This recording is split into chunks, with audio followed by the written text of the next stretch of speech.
العالمين إنك حميد مجيد. قال الله تبارك وتعالى في كلامه المجيد: أعوذ بالله من الشيطان الرجيم. بسم الله الرحمن الرحيم.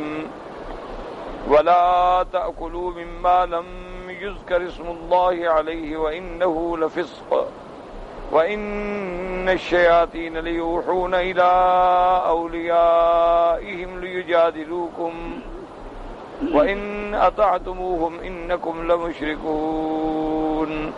قال المؤلف والمفسر رحمه الله تعالى: أدام النفع بعلومه وعلومكم في الدارين آمين. إلى أن قال: استدل بهذه الآية الكريمة من ذهب إلى أن الذبيحة لا تحل إذا لم يذكر اسم الله عليها وإن كان الذابح مسلما. وقد اختلفت الأئمة رحمهم الله تعالى في هذه المسألة على ثلاثة أقوال، فمنهم من قال لا تحل هذه الذبيحة بهذه الصفة وسواء متروك التسمية عمدا أو سهوا، وهو مروي عن ابن عمر ونافع مولاه وعامر الشعبي ومحمد بن سيرين، وهو رواية عن الإمام مالك ورواية عن أحمد بن حنبل نصرها طائفة من أصحابه المتقدمين والمتأخرين، وهو اختيار أبي ثور وداود الظاهري، واختار ذلك أبو الفتوح محمد بن علي الطائي من المتأخرين الشافعية في كتابه الأربعين، واحتجوا لمذهبهم هذا بهذه الآية وبقوله في آية الصيد: فكلوا مما أمسكنا عليكم واذكروا اسم الله عليه. ثم قد أكد في هذه الآية بقوله: وإنه لفسق، والضمير قيل عائد على الأكل وقيل عائد على الذبح لغير الله، وبالأحاديث الواردة بالأمر بالتسمية عند الذبيحة والصيد كحديث عدي بن حاتم وأبي ثعلبہ۔ اللہ تبارک و تعالی نے ارشاد فرمایا کہ وَلَا تَأْكُلُوا مِمَّا لَمْ يُذْكَرِ اسْمُ اللَّهِ عَلَيْهِ، وہ ہرگز نہ کھائیں جس پر اللہ کا نام نہ لیا جائے۔ وَإِنَّهُ لَفِسْقٌ، ایسے ذبیحے کا کھانا جس پر اللہ کا نام نہ لیا جائے وہ زیادتی ہے، حد سے نکلنا۔ وَإِنَّ الشَّيَاطِينَ لَيُوحُونَ إِلَىٰ أَوْلِيَائِهِمْ لِيُجَادِلُوكُمْ، شیاطین جو ہیں چاہے وہ انس ہیں یا جن ہیں، وہ باتیں بنا کے ڈالتے ہیں اپنے لوگوں کو تاکہ تم سے جھگڑا کریں، تم سے مقابلہ کریں۔ وَإِنْ أَطَعْتُمُوهُمْ، اور اگر تم ان کی باتوں میں آ گئے اور ان کی فرما برداری کی تو إِنَّكُمْ لَمُشْرِكُونَ، تم بھی ہو جاؤ گے مشرکوں میں سے۔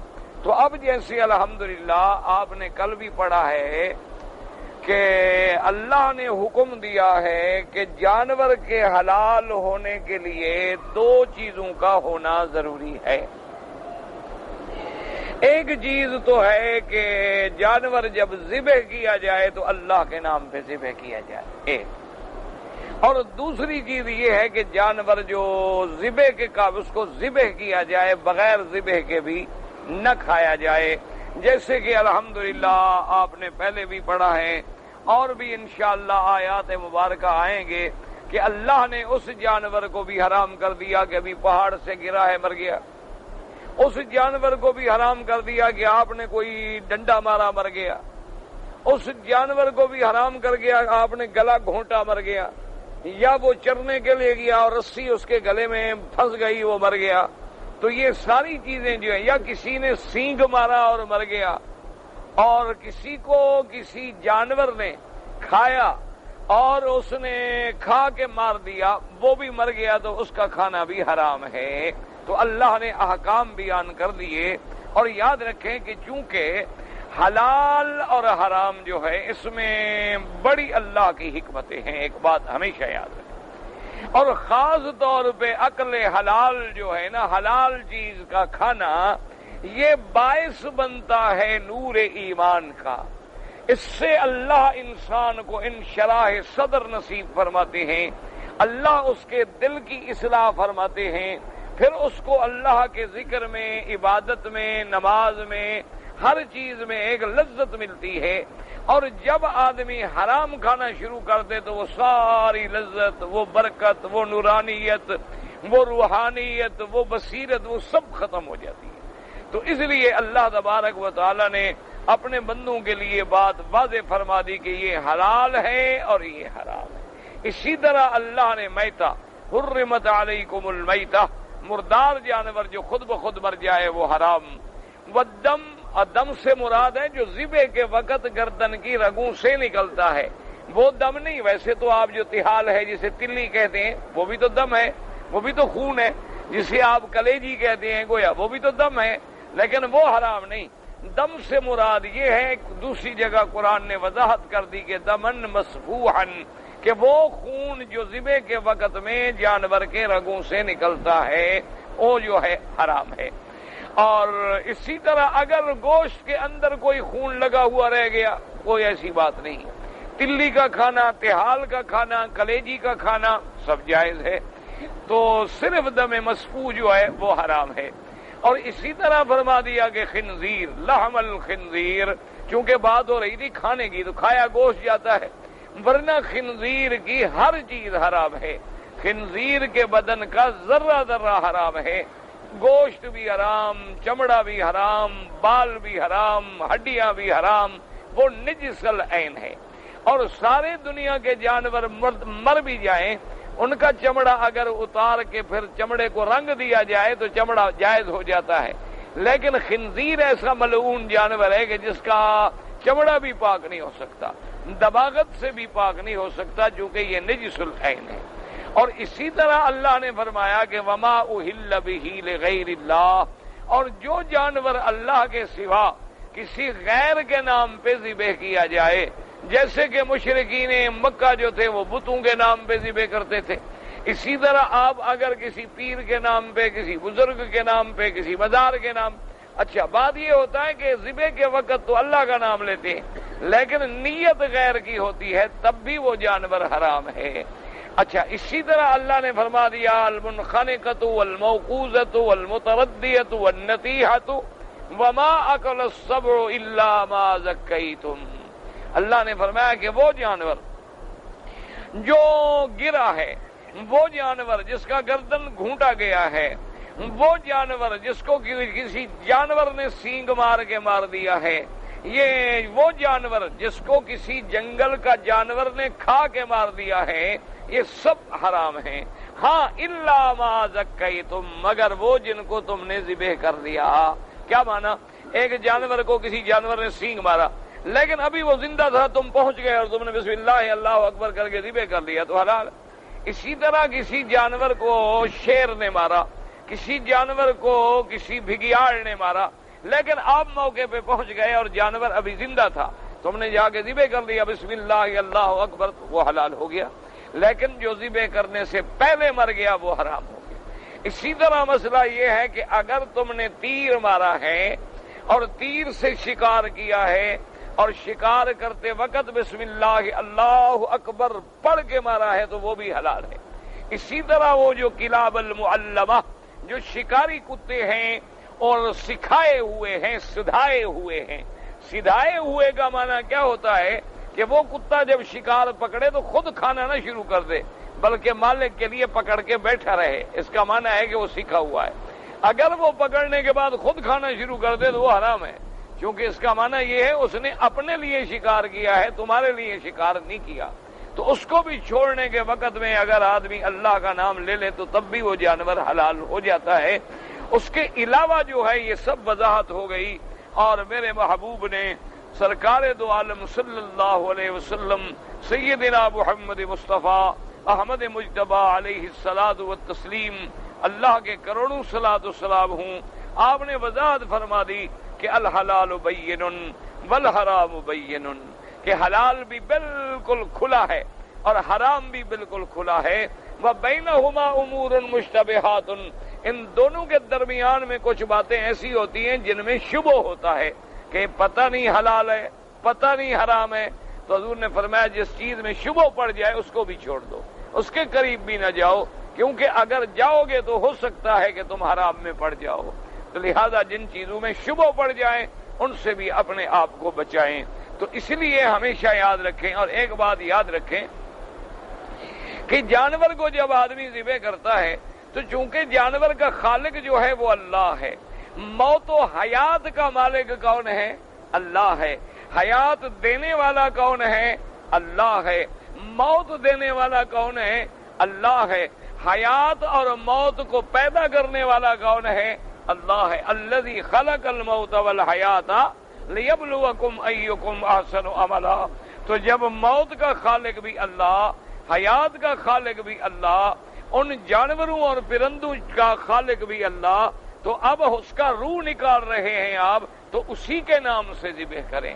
اسی لیے حدیث پاک میں ہے اور قرآن پاک میں بھی موجود ہے کہ ہمارے آقا نے، حبیب دو جہاں نے، رحمت للعالمین صلی اللہ علیہ وسلم نے جب قربانی فرمائی تو آپ نے وہ آیت مبارک تلاوت کی کہ قل ان صلاتی ونسکی ومحیای ومماتی للہ رب العالمین لا شریک لہ وبذالک امرت وانا اول المسلمین، کہ یا اللہ میری بدنی عبادتیں، یا اللہ میری مالی عبادتیں، قربانیاں، میری زندگی، میری موت سب تیرے لیے ہے، جو رب ہے دو جہاں کا، لا شریک لہ، جس کا کوئی شریک نہیں، وبذالک امرت، اور اسی کا مجھے حکم کیا گیا ہے، وَأَنَا أَوَّلُ الْمُسْلِمِينَ۔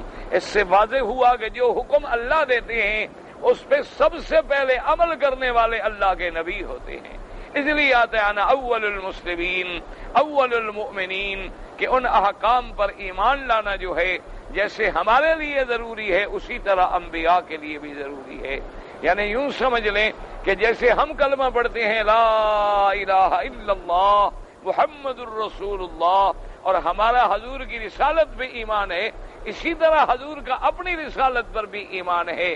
حضور بھی یہی کلمہ پڑھتے لا الہ الا اللہ محمد الرسول اللہ۔ جیسے ہم حضور پر درود بھیجتے ہیں اللہ کے حکم سے، تو حضور اپنی ذات پر بھی یہی درود پڑھتے، اللہم صلی علی محمد وعلی آل محمد کما صلیت علی ابراہیم وعلی آل ابراہیم فی العالمین انک حمید مجید۔ تو جن چیزوں کو اللہ نے حلال فرمایا وہ میرے مدنی پاک کے لیے بھی حلال ہیں، اور جن چیزوں کو اللہ نے حرام فرمایا وہ میرے مدنی پاک کے لیے بھی حرام ہیں۔ تو اللہ نے قرآن میں وضاحت کر دی۔ تو اب آپ کو مسئلہ انشاءاللہ سمجھ آ گیا کہ جانور حلال کب ہوگا؟ جب اللہ کا نام لیا جائے۔ جانور حلال کب ہوگا؟ جب ذبح کیا جائے۔ اچھا، اب ذبح جو ہے یاد رکھو، یہاں تو صرف اتنا لفظ آتے ہیں نا قرآن میں کہ کلوا مما ذکر اسم اللہ علیہ، کہ وہ کھاؤ جس پہ اللہ کا نام لیا گیا۔ اچھا، لا تاکلوا مما لم یذکر اسم اللہ علیہ، وہ نہ کھاؤ جس پر اللہ کا نام نہیں لیا گیا۔ اچھا، دوسری جگہ قرآن نے کہا الا ما ذکیتم، ہاں مگر وہ جن کو تم نے ذبح کیا۔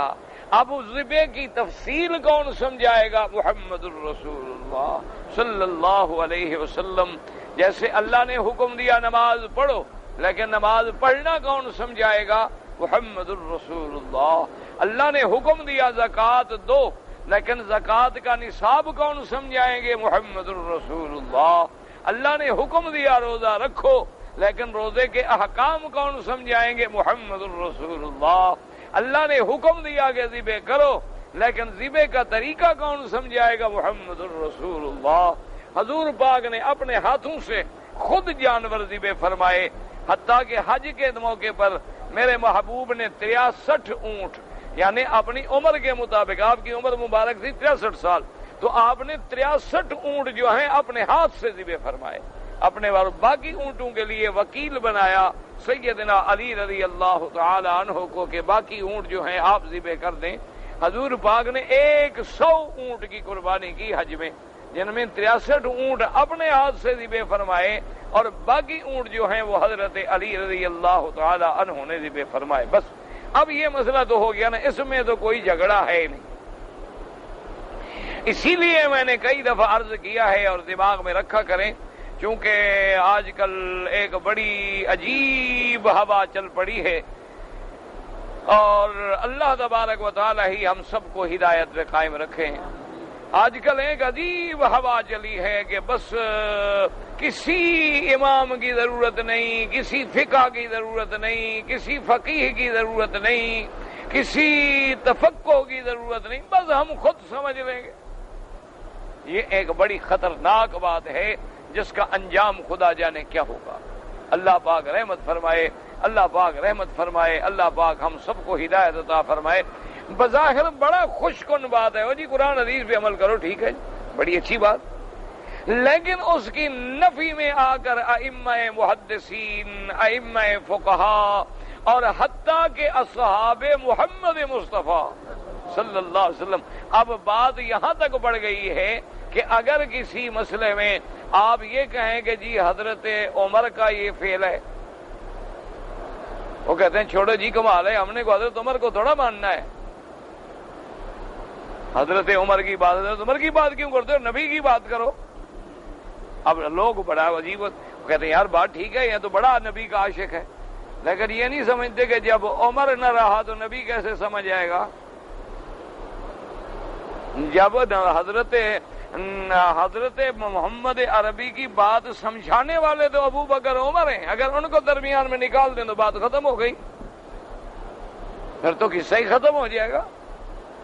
اسی طرح یعنی بات تو چلی تھی کہ بھئی 4 اماموں کی کیا ضرورت ہے، لیکن کہاں پہنچی کہ جی صحابی کی قول کی بھی کیا ضرورت ہے، صحابی کوئی مقتدا نہیں ہوتا، صحابی جو ہیں وہ معیار حق نہیں ہوتے، اس لیے کہ صحابہ تو معصوم ہی نہیں ہے، معصوم تو صرف نبی کی ذات ہوتی ہے، اور پھر جب صحابہ معصوم نہیں ہے تو صحابہ کی بات کیوں مانے؟ تو اب یہ ساری منزل ختم ہو گئی، باقی رہ گئی نبی کی ذات۔ تو جہاں حضور کی بات سمجھ نہیں آئے گی وہاں اللہ معاف کرے پھر حدیث سے بھی کیا،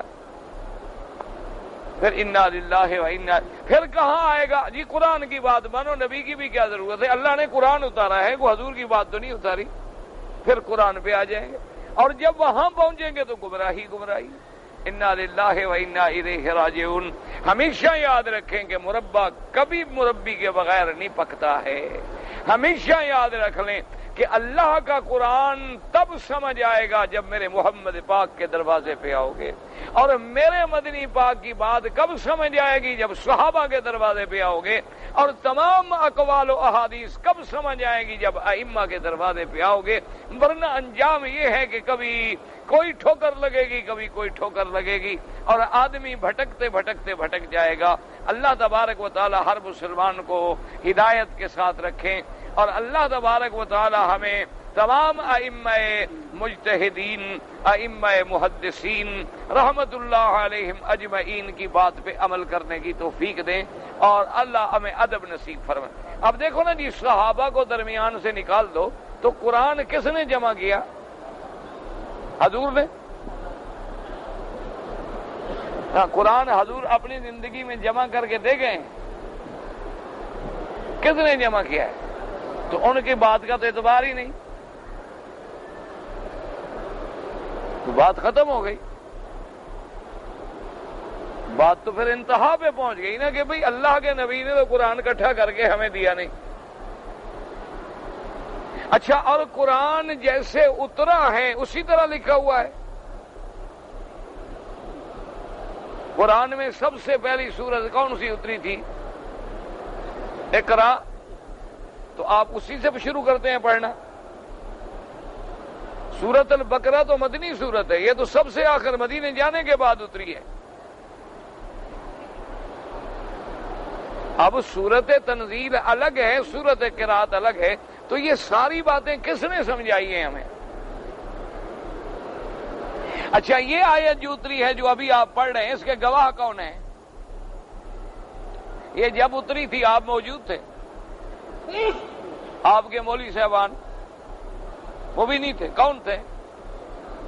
تو ان کی بات پر تو اعتبار ہی نہیں، وہ تو معصوم ہی نہیں، تو پھر کیسے سمجھیں گے مسئلہ؟ حضور صلی اللہ علیہ وسلم نے مینا میں جب کنکری مار لی، قربانی کر لی، تو سر پہ اس طرح پھروایا، تو اس طرح پھیرنے والا کون تھا؟ دائیں طرف سے شروع کیا یا بائیں طرف سے؟ ہاں جی، دائیں طرف سے. اچھا دایاں حضور کا یا حجام کا؟ کس کا دایاں؟ فیصلہ کریں. پھر اس کا تو بایاں بن جاتا ہے. نہیں اب آپ سامنے بیٹھے، میرا جو دایاں بنے گا تو آپ کا کیا بنے گا؟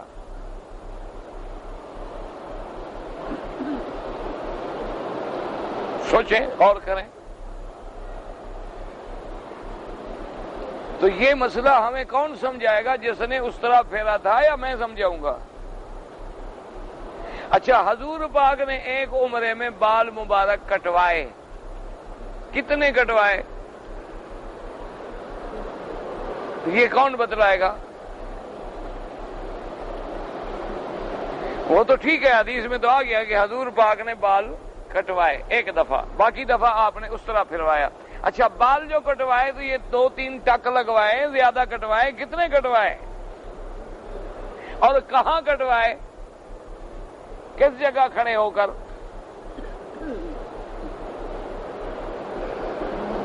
حضور نے صفا سے شروع کیا. کتنا چڑھے صفا پر؟ یہ بتلائیں، آپ فیصلہ کریں کتاب میں پڑھ کے کہ حضور نے بدأ بالصفا، حضور نے شروع کیا کہاں سے؟ صفا سے. اور ختم کہاں کیا؟ مروہ پہ. لیکن صفا کا تو اتنا بڑا پہاڑ ہے، حضور کس طرف سے چڑھے، کتنا اوپر گئے، پھر کتنی دیر کھڑے ہوئے، یہ کون بتائے گا؟ اچھا جی مروہ پہ ختم کیا، تو مروہ تو کافی سارا پہاڑ ہے، یہ تو اب ٹوٹ کے چھوٹا ہو گیا نا. حضور کے وقت میں تو کافی بڑا پہاڑ تھا، تو کتنا حضور اس پہ چڑھے؟ اور درمیان میں چڑھے، ادھر سے چڑھے، ادھر سے چڑھے، کدھر سے چڑھے؟ اس لیے ہمیشہ یاد رکھیں کہ دعا کیا کریں کہ اللہ ہمیں اپنے پاک پیغمبر کا، حضور کے صحابہ کا، اہل بیت رسول کا، اور ان کے بعد تابعین، تبع تابعین، ائمہ محدثین، ائمہ فقہا اور علماء حق کا ادب نصیب کرے. ہمیں بے ادب نہ بنائے. ہمیں اللہ تبارک و تعالی گستاخیوں سے محفوظ کر. اللہ تبارک و تعالی ہمیں بے ادبی سے محفوظ کر لے کہ ہم ایسے نام لے دیں جیسے تھوک نکل رہے ہوں یا تھوک پھینک رہے ہوں. انا للہ و انا الیہ راجعون. پھر دین کا تو جنازہ نکل جائے گا، بات ہی ختم ہو جائے گی، مسئلہ ہی ختم ہو جائے گا. آپ دنیا کی کوئی طاقت ہی نہیں ہے جو بات کھڑے ہو کے پھر سمجھا سکے، پھر کوئی سمجھا ہی نہیں سکتا. اچھا اب جناب دیکھیں کہ جانور ذبح کیا جائے. اچھا جی گائے کو ذبح کیسے کریں، بکری کو ذبح کیسے کریں، اور اونٹ کو ذبح کیسے کریں؟ اگر مرغی ہو تو ذبح کیسے کریں؟ اچھا آدمی جب ذبح کرے تو کھڑے کھڑے ذبح کرے، جھک کے ذبح کرے، بیٹھ کے ذبح کرے، کیسے کریں؟ دیکھو نا آدمی شکار میں ہوتا ہے، ہم شکار کرتے ہیں، پانی میں گر گیا، پرندہ جو ہے پانی میں گر گیا. اب پانی میں بیٹھ تو سکتا نہیں، کھڑے کھڑے ہی کرے گا نا غریب. کہاں بیٹھے تو ڈوب جائے. تو اب وہ کیا کرے، کیسے ذبح؟ اچھا اگر اس کا رخ قبلے کی طرف نہ ہو تو پھر اچھا ذبح کرنے والا مرد نہ ہو، عورت ہو. ذبح کرنے والا نابالغ بچہ ہو. جب ذبح کریں تو کتنی رگیں کٹیں اور کون کون سی رگیں کٹیں، یہ قرآن کی کس آیت میں ہے؟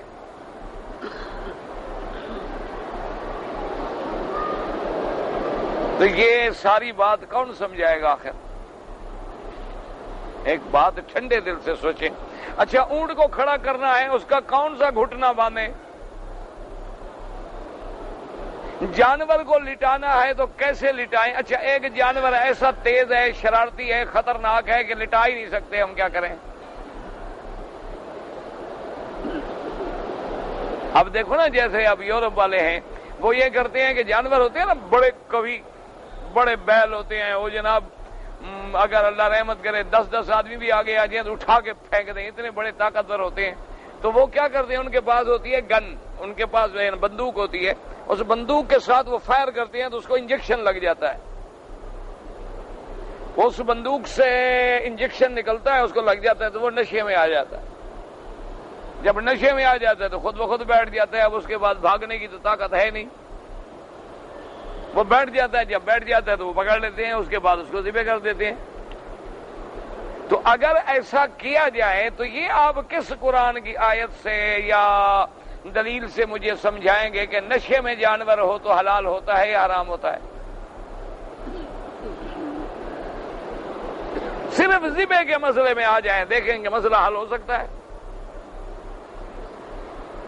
کہ ہم نے جناب اس کو انجیکشن لگا دیا، بے ہوش ہو گیا، پھر ہم نے ذبح کیا ہے باقاعدہ، لیکن وہ تو بے ہوش ہے، تو کیا ذبح کے وقت جانور کا ہوش میں ہونا ضروری ہے یا ضروری نہیں؟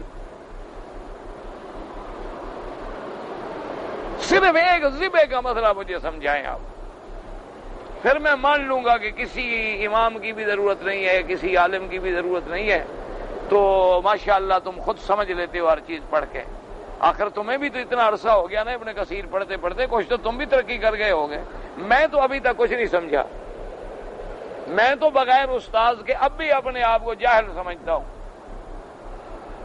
کہ اگر استاد ہمیں اب بھی قرآن و حدیث کا لفظ نہ سمجھائیں تو ہم تو جاہل ہیں بھائی، سیدھی سی بات، ہمیں تو اب بھی قرآن صحیح پڑھنا بھی نہیں آتا کیونکہ ہم نے قرات نہیں پڑھی، تو جب تک آدمی علم قرات نہ پڑھے وہ قرآن صحیح کیسے پڑھے گا؟ اچھا تو یہ علم قرات کس نے تجوید کیا؟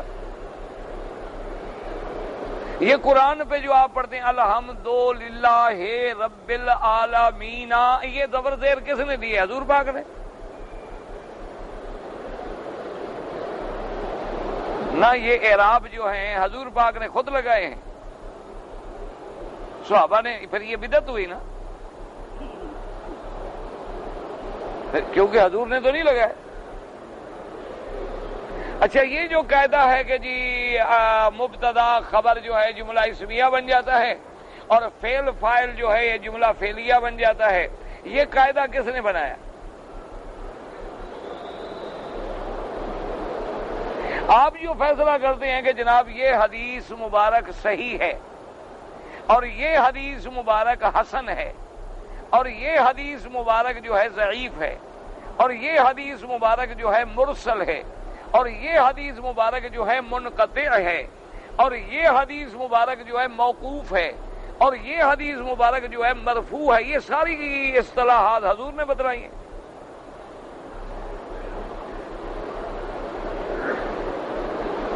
اگر حضور نے بتلائی ہیں تو آمنا و صدقنا، اور اگر بعد میں علماء نے بتلائی ہیں تو پھر تو حضور کی بات تو نہ ہوئی، تو پھر مولوی کی بات ہوئی نا، عالم کی بات ہوئی۔ یہ کون فیصلہ کرے گا؟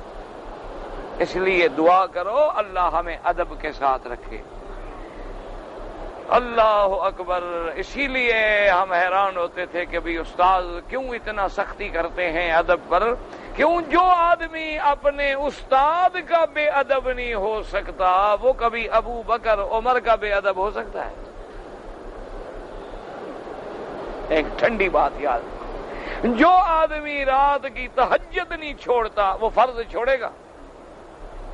اور اگر ہم استاد بھی ختم، 4 امام بھی ختم، ماشاءاللہ بالکل ان کی تو بات سننی نہیں چاہیے، ان کی وجہ سے تو سارے جھگڑے ہو گئے، 4 امام بھی ختم، تبع تابعین بھی ختم، صحابہ بھی ختم، باقی آ گئے ہم صرف نبی کی بات پہ، اور جہاں 2 حدیثیں مل گئی ٹکرا گئیں۔ پھر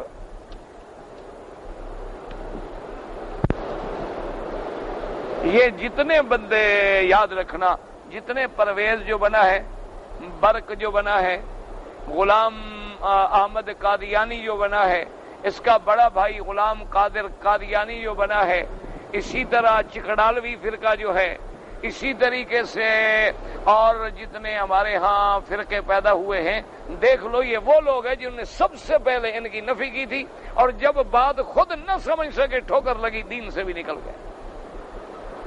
اللہ تبارک و تعالی معاف کرے، اللہ پاک نے۔ اب دیکھیں نا جی، مثلا مجھے استاد نے پڑھایا ہے تو میں کہتا ہوں جی میرے استاد نے یہ بات کی ہے، مجھے یقین ہے کہ میرا استاد غلط نہیں کہے گا، ضرور کہیں نہ کہیں بات ہوگی۔ میں جب استاد کی بے ادبی نہیں کر سکتا تو امام ابو حنیفہ کی بے ادبی کیسے کر سکتا ہوں؟ اور جب میں امام ابو حنیفہ کے شان میں بھی کوئی لفظ سننے کے لیے تیار نہیں ہوں تو میں پھر ابو بکر، عمر، عثمان و علی کے بارے میں بات کیسے سنوں گا؟ اور جب میں صحابہ کے بارے میں کوئی لفظ نہیں سن سکتا تو محبوب خدا کے بارے میں کیسے لفظ سنوں گا؟ تو اس لیے ہمیشہ یاد رکھیں کہ اب یہ ذبح کا مسئلہ ہے تو ہمیں کون سمجھائیں گے؟ محمد الرسول اللہ۔ اور ان کو ذبح کر کے دیکھنے والے کون ہیں؟ اصحاب رسول اللہ۔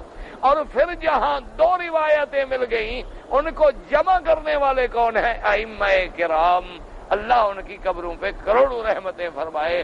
پھر جا کے مسئلہ جو ہے واضح ہو جاتا ہے۔ اب دیکھیں کہ ذبح میں کوئی شک نہیں، کوئی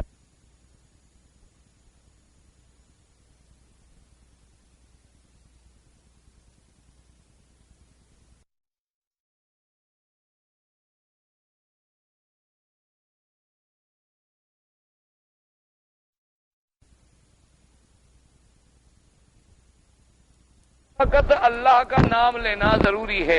اب مسئلہ پیدا ہو گیا کہ بعض امام کہتے ہیں کہ اگر ذبح کے وقت میں اللہ کا نام نہیں لیا تو حلال نہیں ہوتا، یعنی جب جانور ذبح کر رہے ہیں لیکن آپ نے اللہ کا نام نہیں لیا تو حلال نہیں ہوتا۔ اچھا، اب اس میں دو باتیں ہو گئی، اللہ کا نام جان کے نہیں لیا یا بھول گیا؟ ایک آدمی نے تو اللہ کا نام جان کے نہیں ہوتا، کہا جی کیا ضرورت ہے، نہیں میں نہیں پڑھتا بسم اللہ۔ اور ایک آدمی ہے کہ بھول گیا بیچارہ، اس کو پڑھنا تھا بسم اللہ لیکن ذبح کرتے کرتے بھول گیا۔ جیسے قربانی کے جانور ہوتے ہیں، ذبح کرنے والے دو ہوتے ہیں، جانور 500 ذبح کرنا ہے، بھول گئے، ہر جانور پہ نہیں پڑھ سکے تو اب کیا مسئلہ ہوگا؟ اب وہی مفسر ابن کثیر، یہ اتنا بڑا آدمی ہے کہ اللہ نے اس کو ایسی شان دی ہے کہ جس سے خدا نے اپنے قرآن کی بھی خدمت لی، حدیث رسول کی بھی خدمت لی اور تاریخ کی بھی خدمت لی۔ یعنی ابن کثیر کا اتنا بڑا مقام ہے، لیکن اتنا بڑا آدمی بھی جب تک تابعین کی بات نہ کرے، صحابہ کی بات نہ کرے، ائمہ کی بات نہ کرے، آگے نہیں نکل سکتا۔ تو ہم تو کہیں ان کے جوتیوں کے برابر بھی نہیں ہیں، ہم تو بالکل ان کے ادنا سے ادنا طالب العلموں کے۔ اب سمجھیں کہ ابن کثیر کیا کہتا ہے۔ اب کہتا ہے کہ استدل بہذہ الآیۃ الکریمۃ، اس آیت سے لوگوں ائمہ نے استدلال کیا کہ ان الذبیحۃ لا تحل اذا لم یذکر اسم اللہ علیہا، کہ وہ جانور کبھی حلال نہیں ہوگا جس پر اللہ کا نام نہ لیا جائے، یعنی ذبح کے وقت اللہ کا نام نہ لیا جائے تو حلال نہیں ہوگا، حالانکہ ذبح کرنے والا بھی مسلمان ہو، وَإِنْ كَانَ الذَّابِحُ مُسْلِمًا، چاہے ذبح کرنے والا مسلمان ہے لیکن ذبح کے وقت اس نے اللہ کا نام نہیں لیا، وہ کہتے ہیں یہ جانور حلال نہیں ہے۔ اچھا، اب مفسر فرماتا ہے وَقَدْ اخْتَلَفَتِ الْأَئِمَّةُ رَحِمَهُمُ اللَّهُ، ائمہ کے اندر اس مسئلے پر اختلاف ہے اور اس میں 3 قول ہیں۔ پہلا قول کیا ہے کہ لا تحل هذه الذبیحۃ، یہ جانور حلال نہیں ہے جس پہ بسم اللہ کا نام، اللہ کا نام نہیں لیا گیا۔ اب سواء متروک التسمیۃ عمدن او سہوا، چاہے اللہ کا نام بھول گیا لینا یا اللہ کا نام اس نے عمدن نہیں لیا، یہ جانور حلال نہیں ہے۔ اچھا، اس کی طرف جانے والے کون ہیں؟ ان ابن عمر، حضرت عمر ابن عمر بھی یہی کہتے ہیں، حضرت نافع ان کے مولا یہ بھی یہی کہتے ہیں، عامر الشعبی بھی یہی کہتے ہیں، محمد ابن سیرین بھی یہی کہتے ہیں، امام مالک سے بھی اسی طرح روایت ہے، احمد ابن حنبل سے بھی اسی طرح روایت ہے، اور ان کے ساتھ متقدمین متاخرین میں ان کے اصحاب بھی ہیں، اور اسی کو ابی ثور نے بھی لیا ہے، اور اسی کو داؤد الظاہری نے بھی لیا ہے، اسی کو ابو الفتوح محمد ابن علی تائی نے بھی لیا ہے، اور متاخری شافعیہ میں وہ گزرے ہیں، انہوں نے بھی اپنی کتاب 40 کے اندر یہ لکھا ہے کہ ہمارے مذہب کی دلیل یہ ہے کہ اللہ فرماتے ہیں وَلَا تَأْكُلُوا مِمَّا لَمْ يُذْكَرِ اسْمُ اللَّهِ عَلَيْهِ، کہ اس جانور کو نہ کھاؤ جس پر اللہ کا نام نہ لیا جائے۔ اور اسی طرح قرآن میں دوسری آیت ہے فَكُلُوا مِمَّا أَمْسَكْنَا عَلَيْكُمْ وَاذْكُرُوا اسْمَ اللَّهِ عَلَيْهِ، اللہ نے فرمایا میرے محبوب جو جانور شکاری جانور جا کے تمہارے لیے جانور کو پکڑے، لیکن شرط یہ ہے کہ تم نے اللہ کا نام لیا ہو، وہ کہتے ہیں یہ دوسری دلیل ہے۔ اور تیسری دلیل یہ ہے کہ قرآن کہتا ہے وَإِنَّهُ لَفِسْقٌ، ایسا جانور جس پہ اللہ کا نام نہ لیا جائے اس کا کھانا جو ہے دین سے نکلنے والی بات ہے۔ وہ کہتے ہیں ہماری تیسری دلیل یہ ہے، اور اسی طرح وہ کہتے ہیں اور دلیل قرآن کے علاوہ وَبِالْأَحَادِيثِ الْوَارِدَةِ فِي الْأَمْرِ بِالتَّسْمِيَّةِ عِندَ الذَّبِيحَةِ وَالصَّيْدِ، اللہ کے نبی نے بھی حکم دیا ہے کہ جب جانور ذبح کرو تو بسم اللہ اللہ اکبر پڑھو، اور اگر شکار کرو شکاری جانور چھوڑو اس وقت بھی بسم اللہ اللہ اکبر پڑھو۔ کہ حدیث ہے عدی ابن ابی حاتم و ابی ثعلبہ، حضرت ابی حاتم کی حدیث ہے اور ابی ثعلبہ کی حدیث ہے، حضور نے فرمایا اذا ارسلت کلبک المعلم وذکرت اسم اللہ علیہ فکل ما امسک علیک، جب تم نے اپنا سدھایا ہوا کتا شکاری چھوڑا اور تم نے اللہ کا نام لیا، پھر اس نے تمہارے لیے جانور پکڑا ہے تو تم کھا سکتے ہو۔ وہما فی الصحیحین، اور یہ حدیثیں جو ہیں بخاری اور مسلم کے اندر موجود ہیں۔ وحدیث رافع ابن خدیج ما انار الدم وذکر اسم اللہ علیہ فکلوہ، حضرت رافع ابن خدیج سے روایت ہے اور یہ بھی بخاری اور مسلم کے اندر موجود ہے۔ حضور نے فرمایا کہ جس جانور کا خون بہایا جائے اور اللہ کا نام لیا جائے وہ جانور کھا سکتے ہو۔ اب یہ دوسری حدیث ہو گئی۔ وحدیث ابن مسعود رضی اللہ تعالی عنہ ان رسول اللہ صلی اللہ علیہ وسلم قال للجن لکم کل عظم ذکر اسم اللہ علیہ، حضور سے جب جنوں نے سوال کیا گیا رسول اللہ ہمارے کھانے کے لیے کیا ہوگا، حضور نے فرمایا ہر وہ جانور جس پر اللہ کا نام لیا گیا ہے اور اس جانور کا گوشت مسلمانوں نے کھا کے جو ہڈی پھینکی ہے اس ہڈی کا کھانا تمہارے لیے حلال ہے۔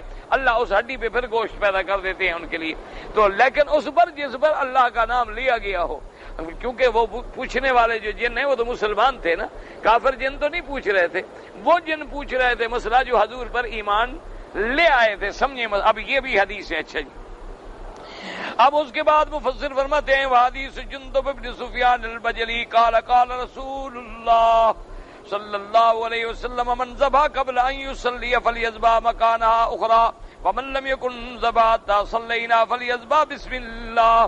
حضور نے فرمایا جو آدمی عید نماز سے پہلے قربانی کے جانور کو ذبح کر دے وہ قربانی نہیں ہوگی بلکہ مطلق جانور ہے، گوشت ہے، کھا لو۔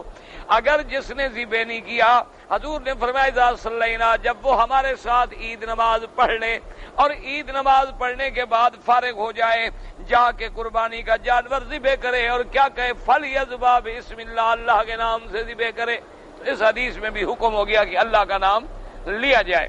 اب اس کے بعد فرماتے ہیں اخرجہ عن عائشہ رضی اللہ تعالی عنہا ان ناسا قالوا یا رسول اللہ صلی اللہ علیہ وسلم ان قوما یاتوننا باللحم لا ندری اذکر رسول اللہ علیہ ام لا قال سموا علیہ انتم وکلوا قالت وکانوا حدیث احد بالکفر رواه البخاری۔ یعنی اب جناب فرماتے ہیں کہ بی بی عائشہ رضی اللہ تعالی عنہ سے روایت ہے کچھ لوگ میرے محبوب کی خدمت میں آئے، انہوں نے آگے پوچھا کہ یا رسول اللہ ان قوما یاتوننا باللحم، کچھ لوگ ہمارے پاس گوشت لے آتے ہیں ہدیہ دینے کے لیے لیکن ہمیں تو پتہ نہیں ہوتا انہوں نے اللہ کا نام لیا ہے اس پر کہ نہیں لیا ہے، ہم کیا کریں؟ حضور نے فرمایا چلو تم بسم اللہ پڑھ کے کھا لیا کرو، تم اللہ کا نام لے لو۔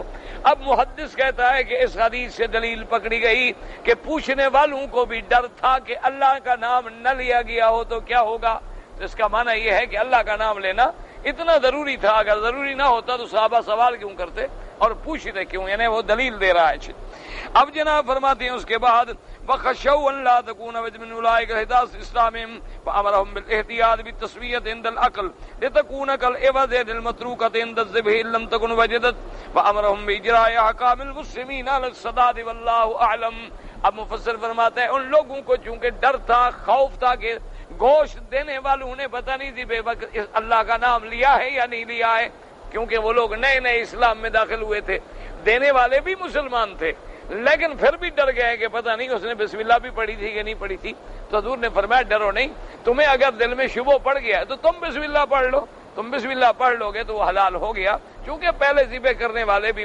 تو اب دیکھیں اتنے امام اتنے صحابہ اس بات کی طرف گئے ہیں کہ جس جانور پر اللہ کا نام ذبح کے وقت نہ لیا جائے اس کا کھانا حرام ہے، حلال نہیں ہے. اور ایمان سے کہیں ان کے بعد دلیل ہے یا ایسے کہہ رہے ہیں؟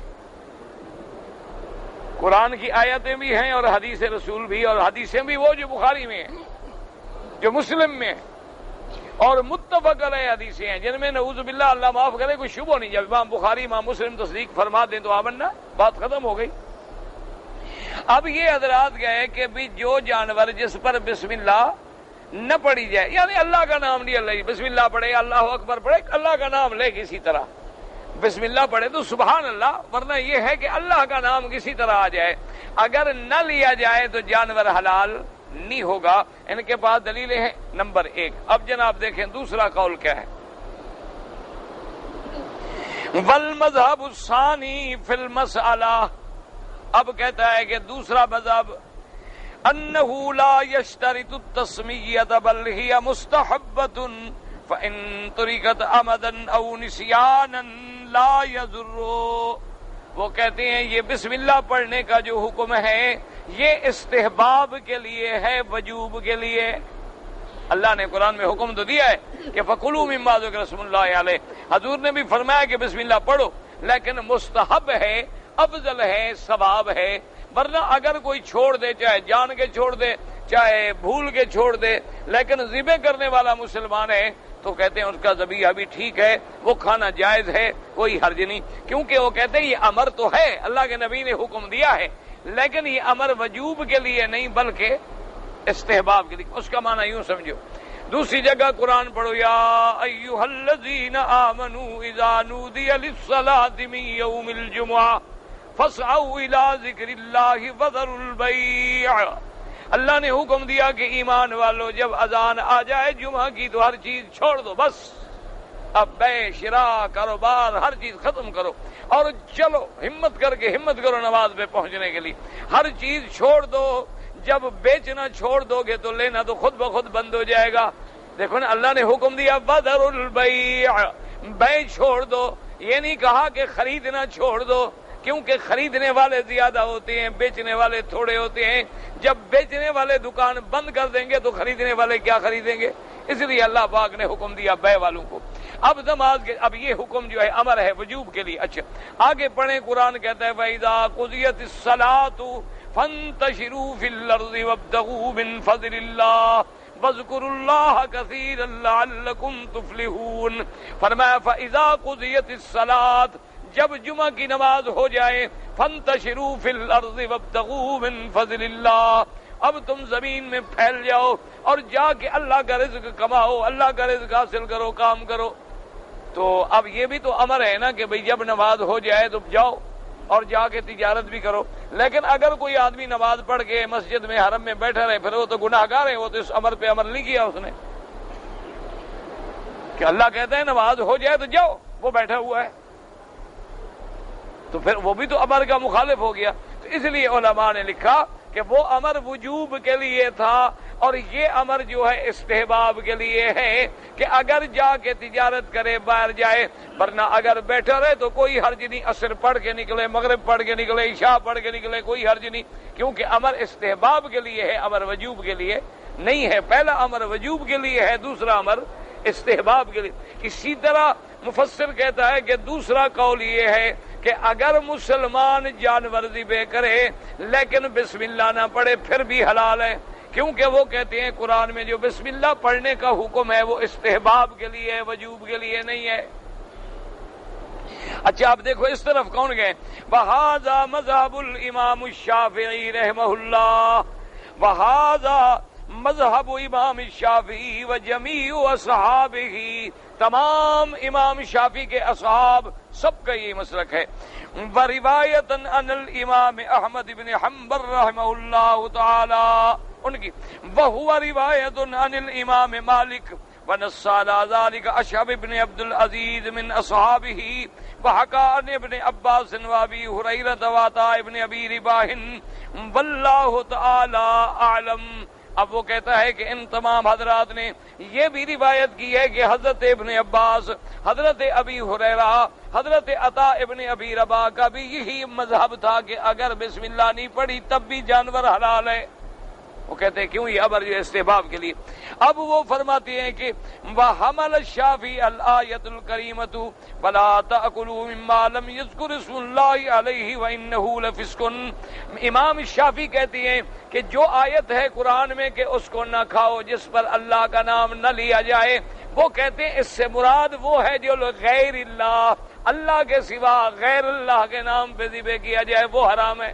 اس سے مراد وہ ہے کہ وما اہل بہ لغیر اللہ، یعنی وہ جانور اللہ کے لیے نہیں بلکہ پیر کے نام پہ، قبر کے نام پہ، آستان کے نام پہ، کسی مزار کے نام پہ ذبح کیا گیا تو وہ حرام ہے۔ انہوں نے کہا وہ نہ کھائیں۔ اس سے مراد وہ کہتے ہیں بسم اللہ والا مسئلہ ہی نہیں ہے۔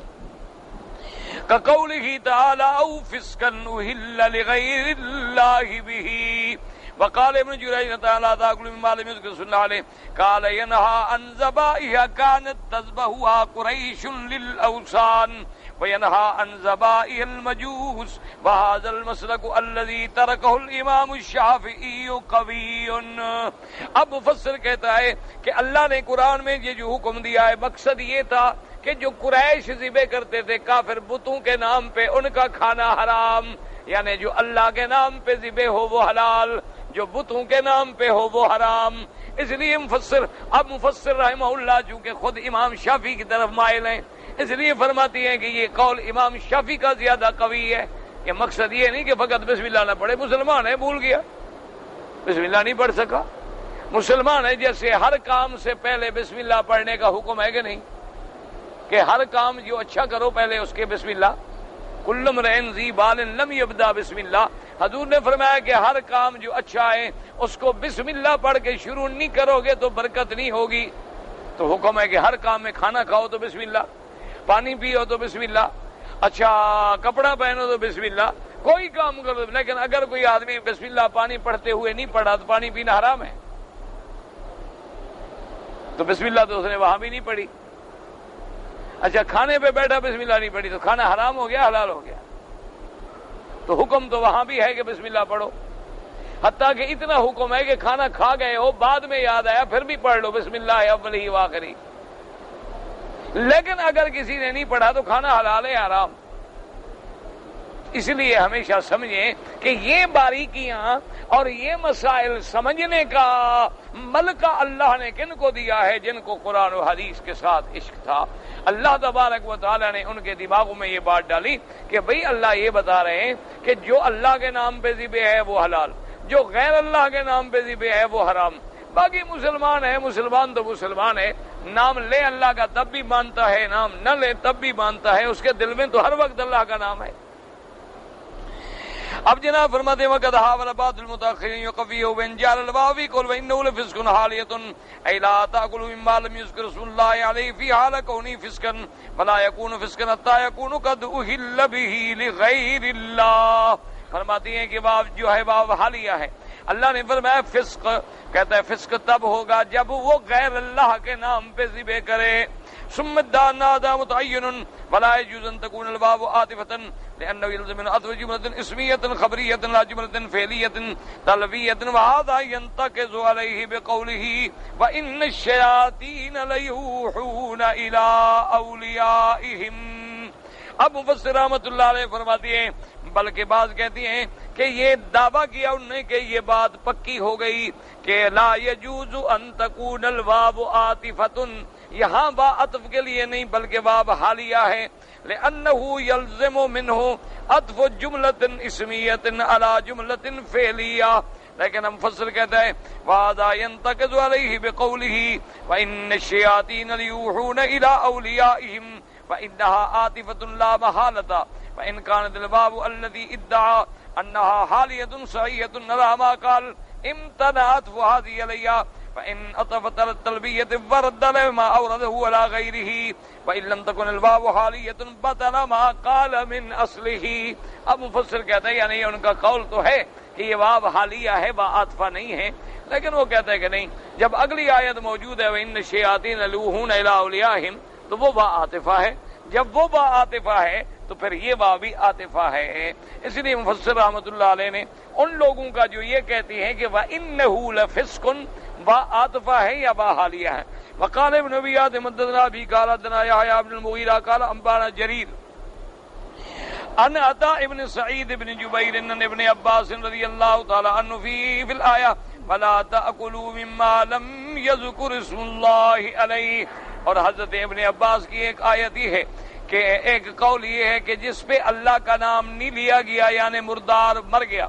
ثم روى نبی زرعۃ یا ابن کثیر ابن لحیۃ وابن الصائب وقد استدل لهذا المذهب بما رواه ابو داود في المراسيل من حديث ثور بن يزيد عن السلط السدوسي مولى سويد بن ميمون احد التابعين الذين ذكرهم ابو حاتم بن حبان في كتاب الثقات قال قال رسول الله صلی اللہ علیہ وسلم ذبیحۃ المسلم حلال ذکر اسم اللہ او لم یذکر انہ ان ذکر لم یذکر اللہ اسم اللہ.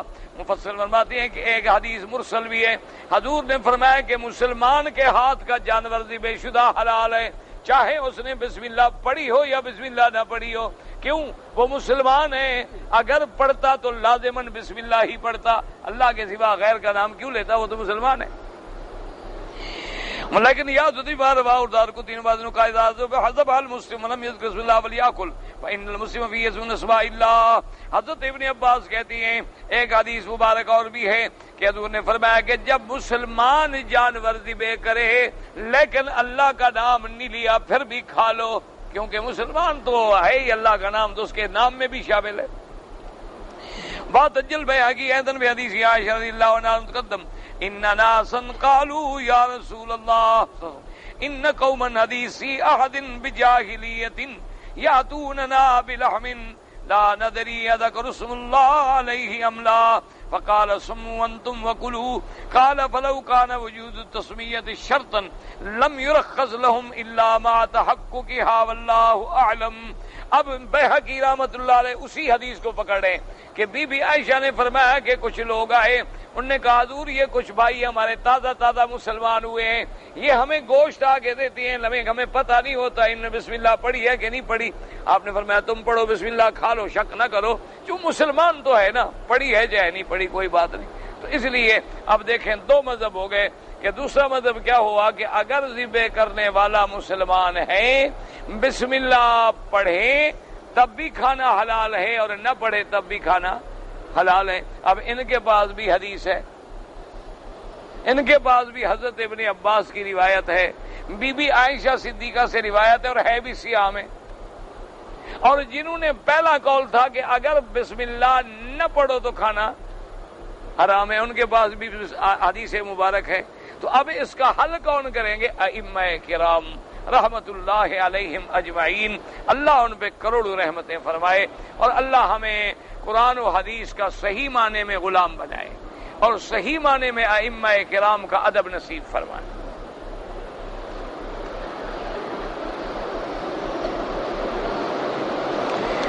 کہتے ہیں جی کہ میں اپنے والدین کی طرف سے قضاء عمری, بھائی اصل بات یاد رکھو کہ اگر کسی کی نمازیں چھوٹ گئی ہیں اور وہ بندہ زندہ ہے تو سب سے پہلا علاج یہ ہے کہ توبہ کرے.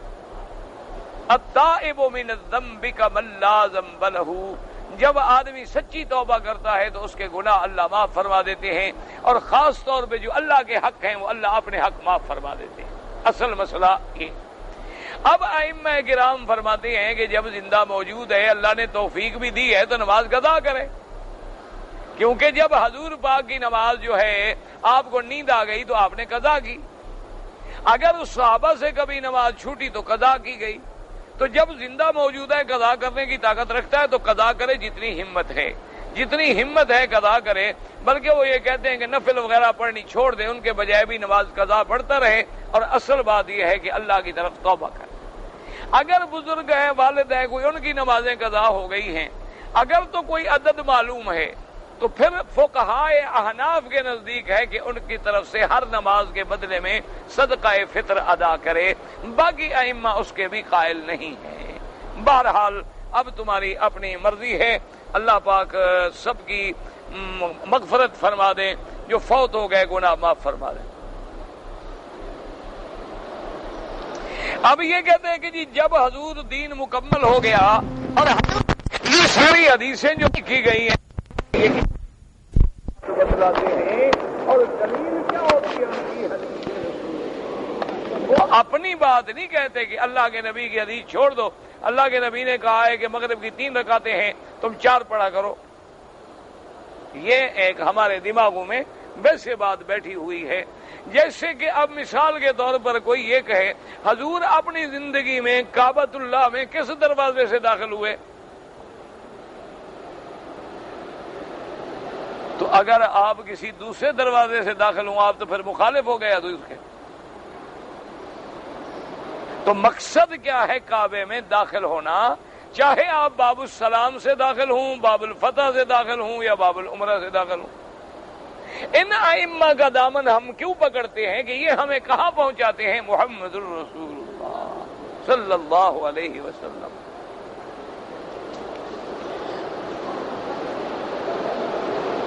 داڑھی کتنا رکھنا سنت ہے؟ اب امام سے تو پوچھتے نہیں، قرآن حدیث سے کیسے پتہ چلے؟ ہم کسی امام سے یہ مسئلہ نہیں پوچھتے، آپ ہمیں قرآن سے بتائیں کہ داڑھی کتنی رکھنی چاہیے۔ حدیث مبارک یہ کہتی ہے داڑھی بڑھاؤ اور مونچھیں کٹاؤ، تو بس داڑھی بڑھاؤ اور مونچھیں کٹاؤ، وہاں تو کوئی حد ہے ہی نہیں۔ اچھا داڑھی کس کو کہتے ہیں اور کہاں سے شروع ہوتی ہے؟ یہاں سے شروع ہوتی ہے، یہاں سے شروع ہوتی ہے، یہاں سے شروع ہوتی ہے، یہاں سے شروع ہوتی ہے، کہاں سے؟ یہ کون بتائے گا؟ ایک آدمی کے یہاں بال ہے ہی نہیں، ان کے ہیں ہی ادھر، تو پھر پوری داڑھی تو نہ ہوئی، وہ کیا کرے؟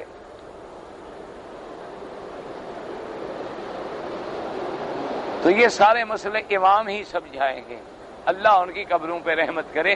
اس لیے چاروں اماموں نے اتفاق کیا ہے کہ داڑھی کی مقدار 1 مشت ہے، 1 مشت سے کم ہو تو وہ سنت کے خلاف۔ اور چاروں اماموں نے استدلال کہاں سے کیا ہے؟ حدیث رسول صلی اللہ علیہ وسلم کے حدیث میں آتا ہے کہ حضور کی داڑھی مبارک جو تھی سینے تک، یملأ صدرہ۔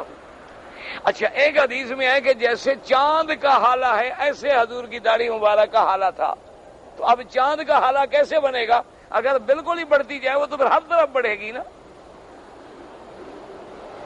تو اس لیے ان حدیثوں کو سامنے رکھ کر چاروں، اچھا پھر انہوں نے دیکھا صحابہ کا عمل کہ حضرت عمر، عبداللہ ابن عمر دیکھتے ہیں کہ اگر داڑھی مبارک اس سے زیادہ لمبی ہے تو حکم دیتے تھے کہ بھئی اس کو ٹھیک کرو۔ اب ان کے پاس دلیل کہاں سے آئے گی؟ حدیث رسول سے۔ دلیل کہاں سے آئے گی؟ اصحاب رسول سے۔ کوئی امام اپنے گھر سے بات نہیں کہہ سکتا۔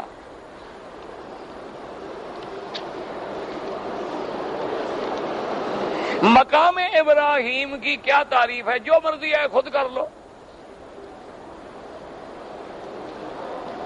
کیونکہ قرآن میں تو صرف اتنا ہے نا واتخذوا مقام ابراہیم، بس۔ اچھا مقام ابراہیم جب قرآن اترا تھا تو کہاں تھا؟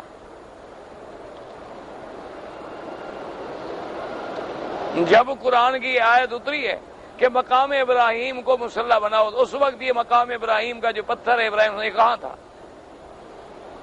وہ تو دروازے کے ساتھ تھا، اب تو وہاں سے ہٹ گیا۔ اس لیے ہمیشہ سمجھو ہوا کیا تھا کہ صحابہ کے زمانے میں سیل آئی، پھر طواف کے لیے رکاوٹ بنی تو ہٹ گیا۔ یہاں آنے کے بعد صحابہ نے اتفاق کر لیا کہ بس اب نہ ہٹاؤ، ورنہ تو یہ ہر سال ہمیں ہٹانا پڑے گا، لوگ بڑھتے جائیں گے پھر ہم ہٹاتے رہیں گے، لوگ بڑھتے جائیں گے ہم ہٹاتے رہیں گے۔ تو اس لیے مقام ابراہیم سے مراد وہ پتھر ہے جس پہ ابراہیم علیہ السلام نے کھڑے ہو کر کعبے کی تعمیر کی تھی۔ اب اس کے پیچھے ہم نے نماز پڑھنی ہے، جتنا قریب ہوں گے افضل ہے، ویسے جہاں تک چلے جائیں مرضی ہے۔ ہنڈی کا کام نہ کریں، مسلمان ملکوں کو نقصان ہوتا ہے۔ اللہ تبارک و تعالی ہم سے وہ کام نہ کرائیں جو عالم اسلام کو نقصان پہنچائے۔ واللہ تعالی عالم علمہ اتم۔ یا الہ العالمین عالم اسلام پہ اپنی رحمت نازل فرما۔ یا اللہ ہم سب کو ادب نصیب فرما۔ یا اللہ بیماروں کو شفا عطا فرما۔ یا اللہ بیماروں کو شفا عطا فرما۔ یا اللہ بیماروں کو شفا عطا فرما۔ یا اللہ بے حیاؤں کو حیا عطا فرما، بے دینوں کو دین عطا فرما، بے اولادوں کو اولاد عطا فرما، جن کی اولادیں ان کو صالح بنا۔ یا اللہ ہمیں ہر شر شیطان سے محفوظ فرما، یا اللہ ہمیں حاسدین و ظالمین کے فتنوں سے محفوظ سے محفوظ سے محفوظ سے محفوظ سے محفوظ سے محفوظ سے محفوظ سے محفوظ سے محفوظ سے محفوظ سے محفوظ سے محفوظ سے محفوظ